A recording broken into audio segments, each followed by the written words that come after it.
Welcome back to Marsh Minutes. My very special guest today is Mark Heise from Rebellion Brewery.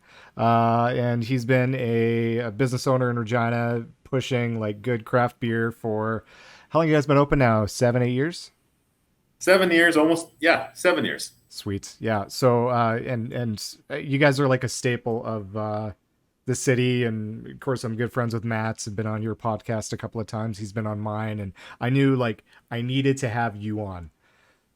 Sure. I hope I do well. I hope I live up to the expectations.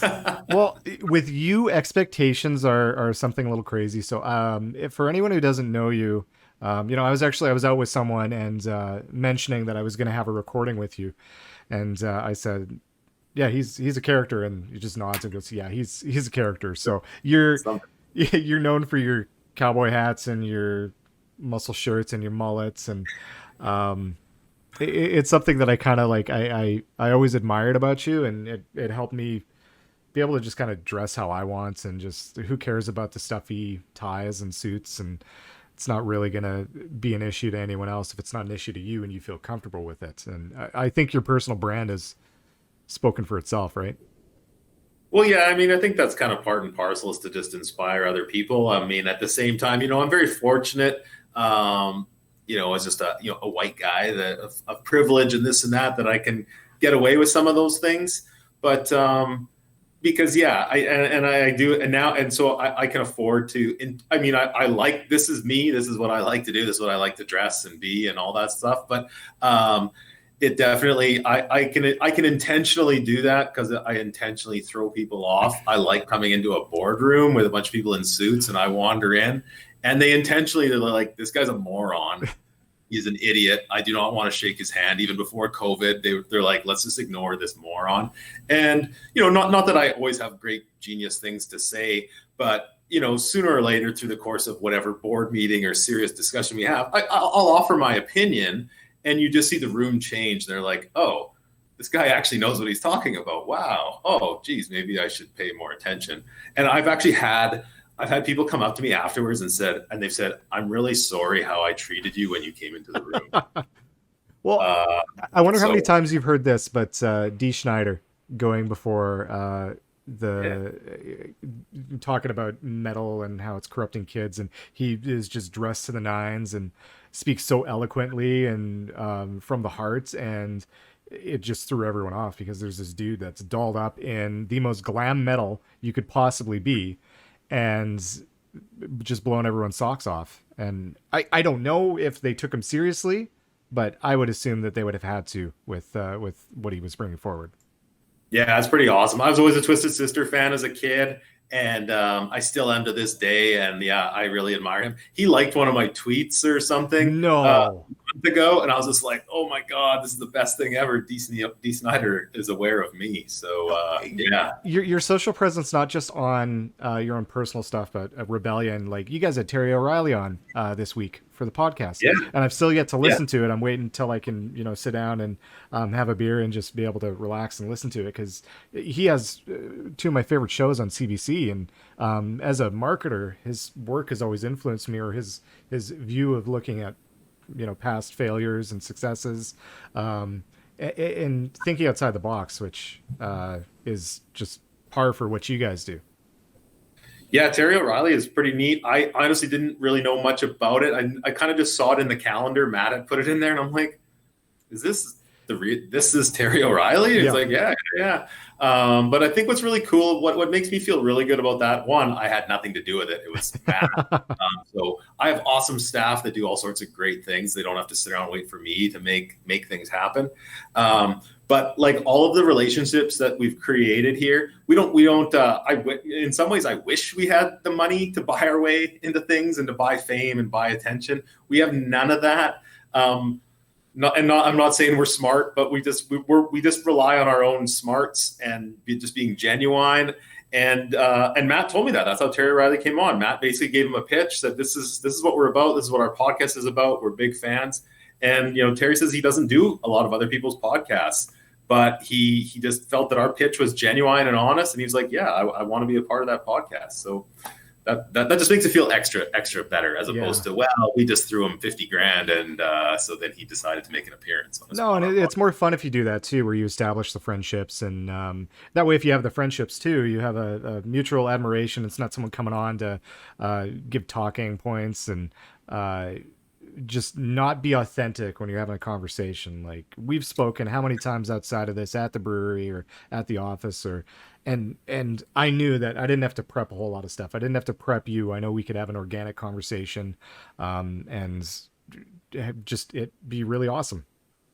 Yeah, that's how I kind of want to be known, And yeah, like you say, like I mean, you're a fairly good regular in the tap room, and it's always nice seeing you and having a quick chat. And I was telling someone the other day, just kind of at the start of the pandemic when wage subsidy came out from the federal government, and some businesses weren't, thrilled with the way the program was designed and whatnot. And within about 2 weeks, I got a phone call, and they said, "Hey, we really want you to sit in on a meeting with the Prime Minister's Office of Canada to give feedback on this." I'm like, okay, fine. So, again, like I'm well aware of professional lobbyists and how you pay money so that lobbyists can talk to the Prime Minister's Office of Canada, but like we don't do that. Instead, someone else phoned me and said, "Hey, would you talk to the Prime Minister's office?" So yeah, I mean, sure. Tells me that we must have something to offer, because it's not money, that's for sure. Well, it's not just you guys as a collective though, but like, did you think it's Rebellion's probably been inception 9 years ago? Did you think 9 years ago that you would not only become a brewer but a community leader in Saskatchewan? No. I always had the vision that we wanted to really embed ourselves in the Saskatchewan community. I always had it in my mind that I wanted to put Saskatchewan on the map when they think of beer. But to say that I knew that this is how it was going to work out, no. And someone asked me earlier today and said, like, where do you see yourself a year from now? And I'm like, I don't know. I just know I'm going to keep doing what I do. I'm going to keep talking with people like you. And you just kind of have that faith that just doors are going to continue to open. I think that's where I think success just breeds more success. And you see that, hey, what I'm doing is working. So why don't I just keep trying to do more of that and try to reach more people and make more friends? And so that's really what Rebellion is all about. And that's where, there doesn't have to be any limits on it, right? Or a lot of times people say, wow, you've accomplished so much, or you've done everything.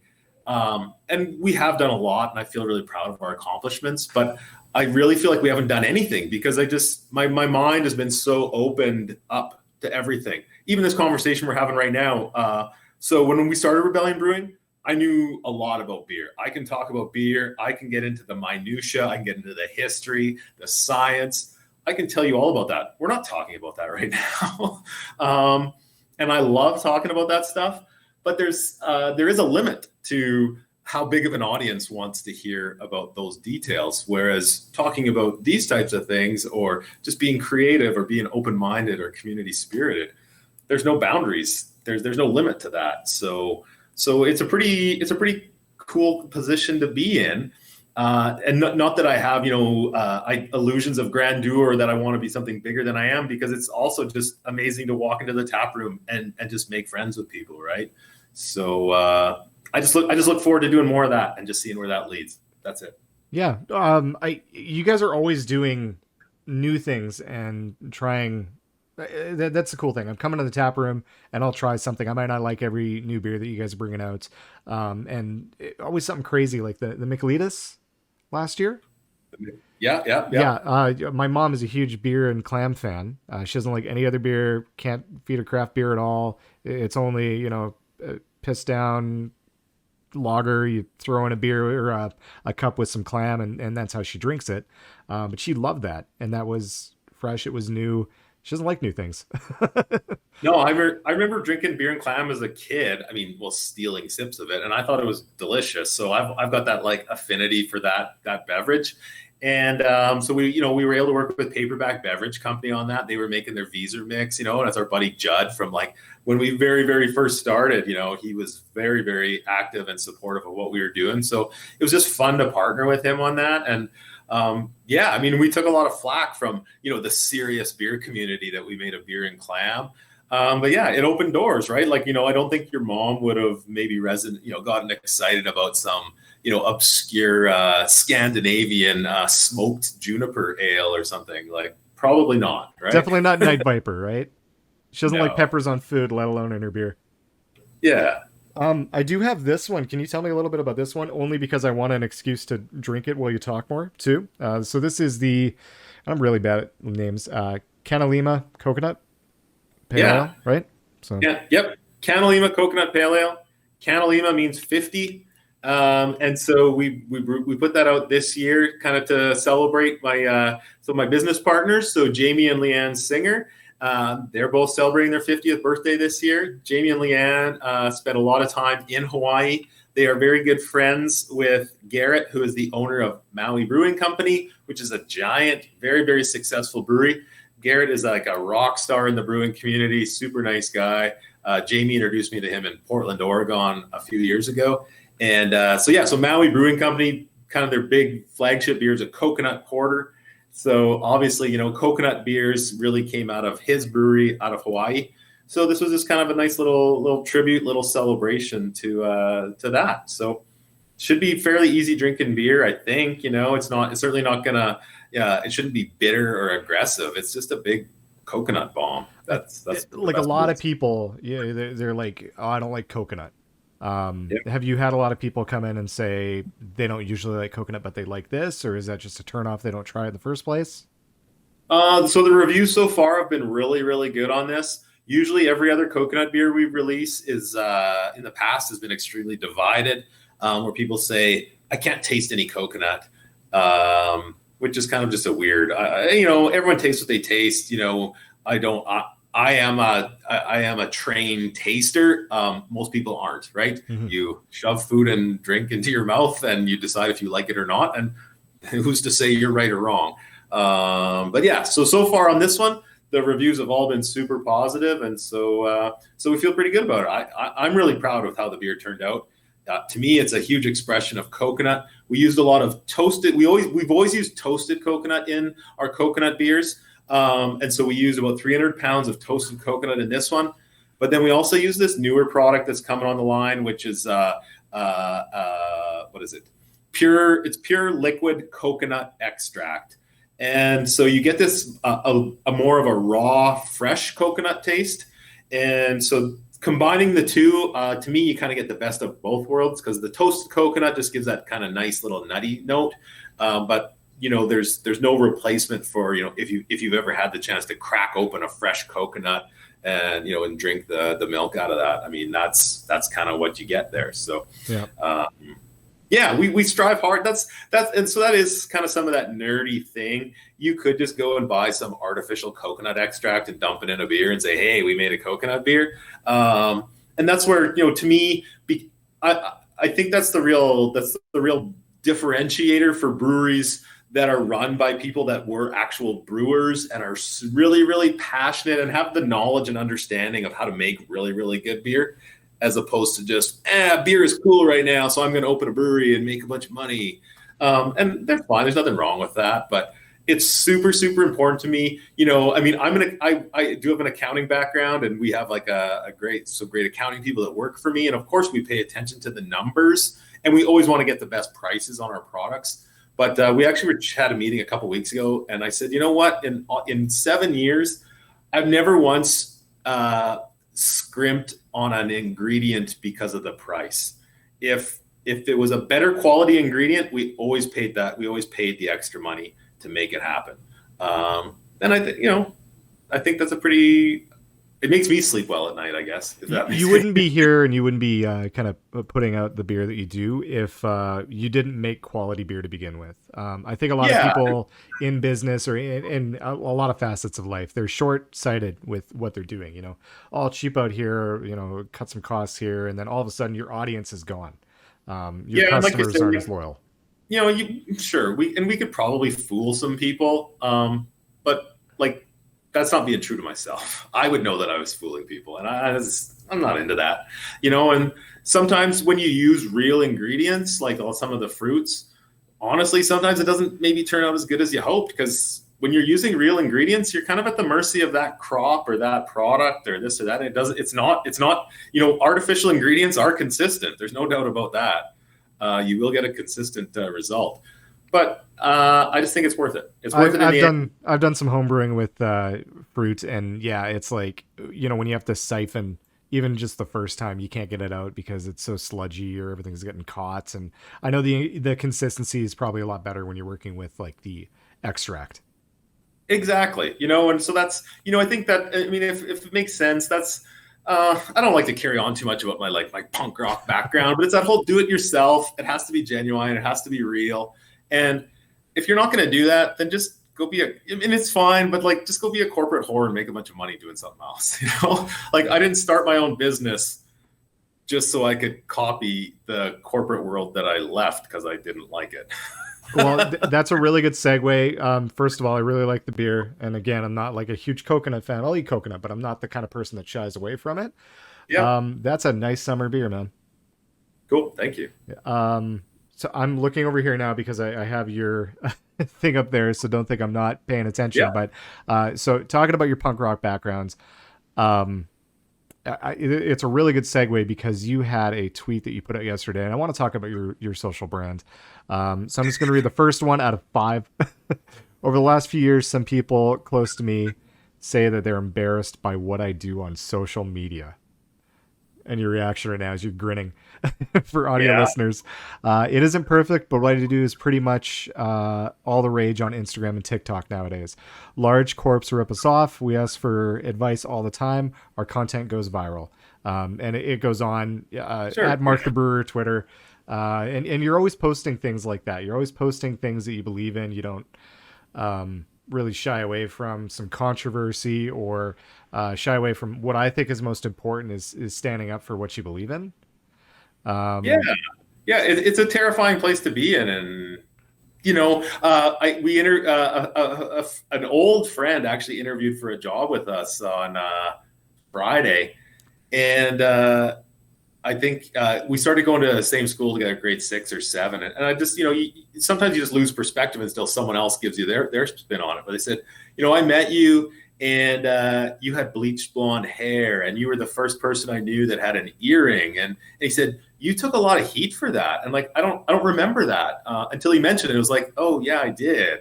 And I remember my teacher asking if I was gay and stuff. And just, and now that I think about it, I'm like, that's pretty inappropriate. It was a different time, right? Yeah, but I guess you just and just as you mentioned this right now, I remember, and my grandma was a lovely lady, but I remember she came up to me. I remember I colored my hair blue or red or something, and she said, "Mark, you're such a handsome boy. Why do you do that? Why'd you ruin it?" And sure, whatever. I mean, lots of people say all sorts of crazy stuff, but I think the bottom line is I've not that I was trying to stir up controversy, but I clearly I've always just wanted to do what I wanted to do, and that's always just been deep inside of me.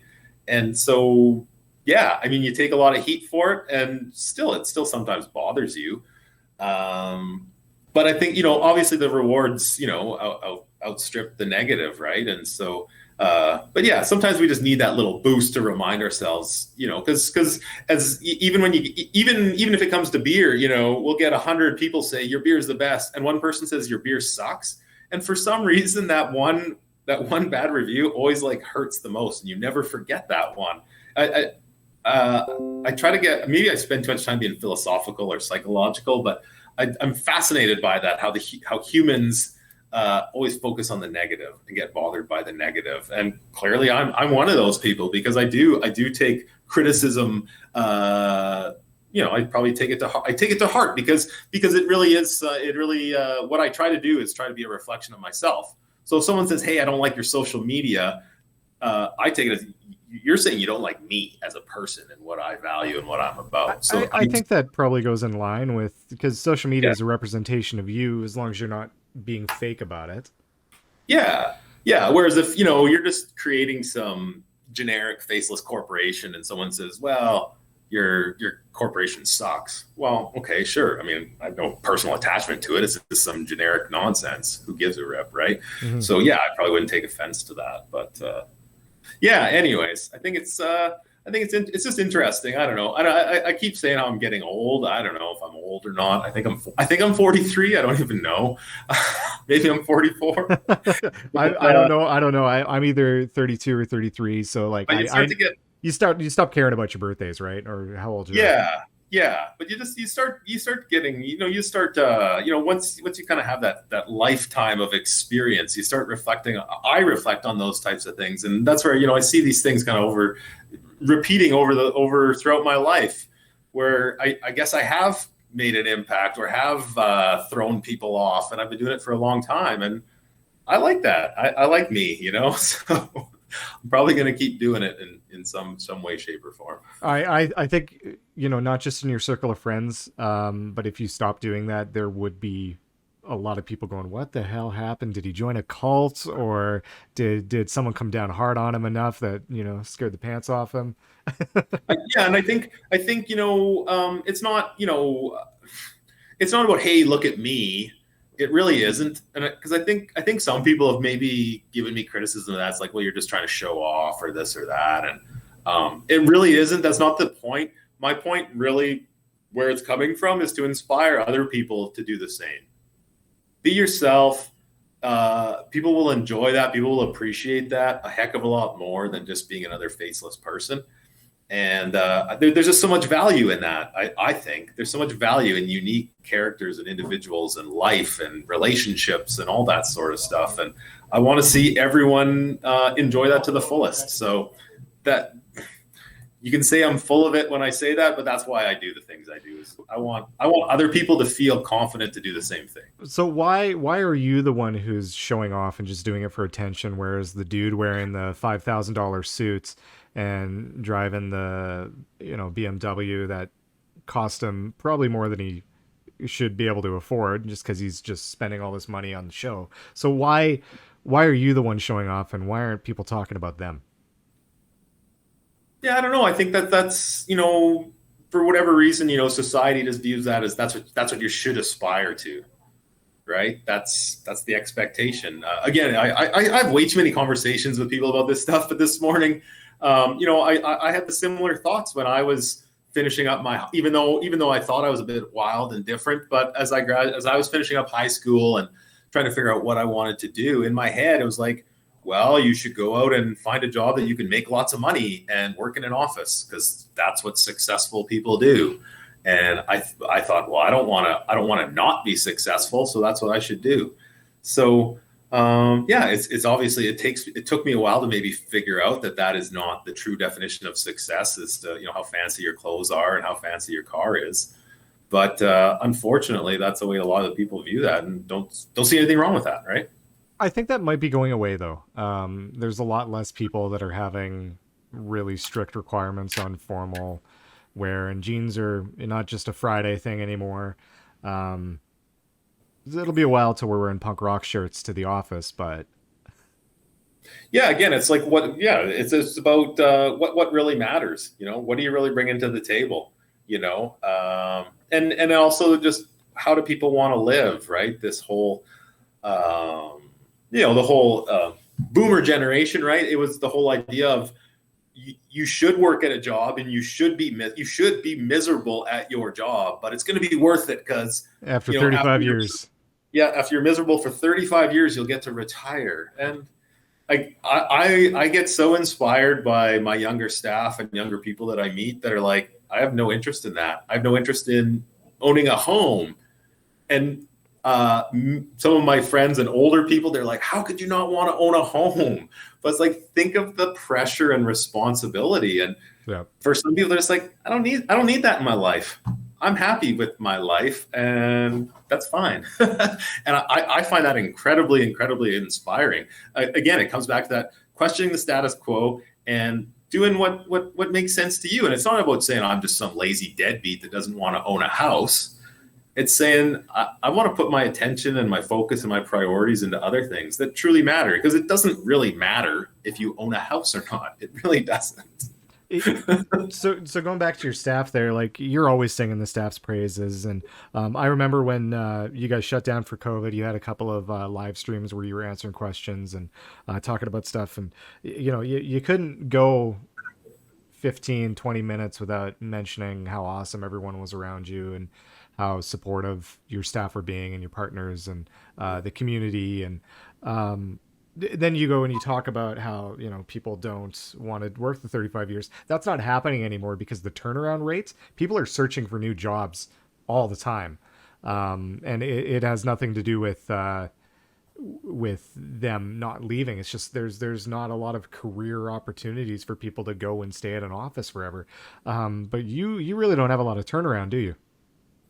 Yeah, we have pretty low turnover, and we're I mean, it's very fortunate, and again, it's not about tooting my own horn. I try to think of I'm trying to think of the catchy corporate phrase, but I mean, I want to create an environment that people can thrive and grow and prosper and can leave to something better. I think that's. I mean, I should feel good about that if I've done that for someone, or I've created an environment that's allowed them to move on to something better or pursue their hopes and dreams. That's a success. And so by taking that viewpoint, incredibly, not a lot of people do leave. So why don't they leave? Why do they want to keep working for you? And well, I think, again, I think that's because I try to keep giving them further opportunities and further development and feel good about themselves and enjoy their success. And so in a crazy way, they end up not leaving because they think it's pretty darn good. And I feel pretty valued here. And I don't feel like I've maxed out what I can do. So, I mean, who knows? Maybe everyone will walk out the door tomorrow. I don't know. But I think that's where, if you get into like that whole leadership thing, sometimes you have to take that leap of faith. And it takes some self-confidence, but you almost have to do the opposite of what you think you should do to get the results you want. If you say, I'm just going to keep everyone here and I don't want anyone to ever leave, probably going to leave because you're probably a micromanager and you get in everyone's face and annoy the heck out of everyone. So like, a lot of freedom, so to speak, within reason. And Yeah. I know that your management team, and you don't really necessarily need a management team. Everyone's working together in unison, but you hire people that always bring their best to the table in terms of like leadership and making sure everyone's taken care of. And this is, I'm talking to someone who's never worked for you, so I don't know. I could be talking on my ass here, but what I'm always seeing when I go to the tap room, or a lot of the stuff that gets posted, or Matt dishes to me all the time. We have tea. No. The idea, I'll try and keep it as brief as I can. The idea for me is to obviously find great people that want to be here, and then I try to create a vision of the future. I try to create a vision of success. I try to say these are the results we want to achieve in a month or in a year or in 5 years, and then say, now figure it out. And I'll help you and I'll give you tools and guidance and all along the way, but you figure out how to get there. And it's not an ultimatum of figure it out or I'll fire you, but you will find out really quickly if that resonates with a person, right? Because some people can't handle that. Some people are like, no, I need you to give me a step-by-step 15-minute instructions. And I'm not that type of boss. I am not going to give you those detailed instructions. I just won't. And so, so you find people that thrive in that sort of environment, and it works really, really well, right? And I want them to share in those successes. I want them to create those successes. I want them to bring their ideas to the table, because people can say I'm this great idea guy and I'm so funny and I can come up with all these great beer recipes. Well, I'm not the only person in the world that can come up with those things. And so, again, letting someone, hey, go design a shirt. Hey, you come up with a beer recipe for the next beer. You come up with the next artwork. You want to try and do whatever promotion, go for it. I mean, unless the risk of failure is that it's going to sink the company, like who cares, right? And we take that approach with our social media too. It's like, go ahead and try it. Which again is kind of I've talked with tons of other business owners about social media, and they say, well, I'm just so scared it's going to backfire and people are going to hate it. And we take the total the opposite approach, because if you do your social media badly, nobody knows, because it's so bad that nobody sees it. Like, the risk is almost zero of doing bad social media. You can only win at social media by doing it really good. So it's a really freeing idea. It allows you to create. So, I mean, I know of all the terrible social media we've done, but most people don't, because they never saw it. It was terrible. Well, and you try something, right? You have to actually go do. If you're not going and doing, if you're not trying, you're not learning. Yeah, and that's, and again, one of my other things I tell all the staff is, you can screw up I want you to make every mistake once. If you make it twice, well, then we have an issue. But have the freedom to make every mistake once. Totally fine. And people, for whatever reason, that seems to work. It seems to work. That's all I can tell you. I'm not saying I know more than anyone else, but those are methods that they've worked pretty darn good for us so far. Well, it's showing the success of your company. So, like, honestly, I think you're doing a great job. Cool. Well, thanks. So I want to talk briefly about kind of reopening. So I don't know when this is going up. We're kind of backlogged on a couple episodes. I'm getting better at putting some guests in, but the restrictions got lifted 3 days ago on the Sunday, which you guys were closed on Sunday. But how's that been for you guys? How's that the stress of that or the uncertainty? I could probably talk forever about that stuff, but I think it's a nice symbolic move. I don't think that necessarily the pandemic is over. My wife works in healthcare. They're still doing all the same precautions. Not a single thing has changed. Obviously, people with kids have to have some concern around this and new variants. So whatever. But the reality is that our case numbers are low. Our hospitalization cases are low. So, let's try this. And so, yeah, it felt pretty darn good to come in yesterday, and all of the tables and chairs were in the room. And honestly, it was like, it looked really crowded and cramped because you just haven't seen it. And I said, is this how we used to have the room? Are we sure? They said, yeah, this is how it was. So yeah, it's kind of a neat little thing, And so what I try to tell folks, is no matter whatever, it seems like everything these days, you have to be on one side of a position or the other, and the complete opposite. I said, like, whatever side of the position you're on, it's okay to be happy. It's okay to right now to feel a little bit relaxed. It's okay to maybe go out and have a good time responsibly. That's okay. And my other perspective on that right now that I've been trying to share with everyone is that focusing on, like, the pandemic should not be a personality trait. Again, regardless of which side you're on. Oh my God, I've never thought about that. But yeah, that is like. Oh, and I think some people some people are feeling a little lost right now. They're like, well, what do you mean I don't have to, like, nag at people about masks or vaccines, or like, what else am I supposed to do to fill my day? Mm-hmm. So you guys are fully open, and all your tables are out. Any plans on events for the summer, or? There's a few little events, that's where we're not scared of anything or whatnot. I think so. Some of the challenges for anyone in the tourism hospitality industry is there's not enough people. There's not enough people working anymore. We are running short staffed. You see, we've been posting trying to hire more people. We hired one more. We probably need 2 or 3. You're seeing everyone is in that spot. So we've been asked to run events and festivals, and which in the past we'd say, yeah, of course we want to. I don't have the staff to even run those events right now. So I think we're just trying to take a bit of a cautious approach. The bulk of our business is really on that wholesale, selling canned product to retailers. That's really that's by far and away the biggest part of our business. So we're not dependent on festivals as much as we love them and want to be a part of them. So we're just kind of I wouldn't say laying back, but we're not eager and jumping into that full throttle. But you'll see us just gradually start to gain steam and pick up momentum. And so I think that's a smart way to do it. I think. again, it's not a obviously, there's a concern about health and safety and all that, so that it doesn't hurt to slow step that as well. But I still think I think it's really cool that you're seeing karaoke and bands and this and that. Again, I might not personally jump up on stage to do karaoke and share the mic just yet, but it's cool. If other people want to do that, go ahead. So yeah, I just look forward to having a great summer, and hopefully things go good in the fall, and yeah, life goes on. Sweet.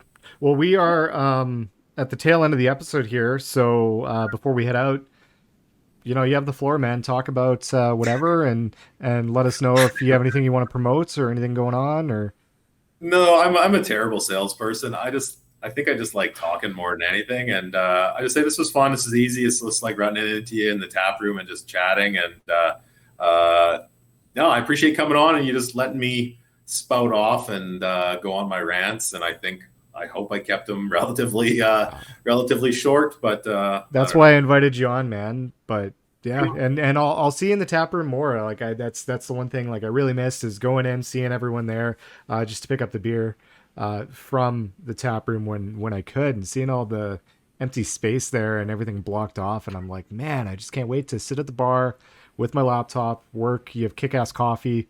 I always do that instead of day drinking, but every once in a while there's a beer. It's a great feeling. It's a great feeling. Looking forward to seeing so many more people coming in again. Can't wait, man. It's gonna be great. Awesome. Thanks for coming on. I appreciate it. Yeah. Cool. Cheers. See you, Mark.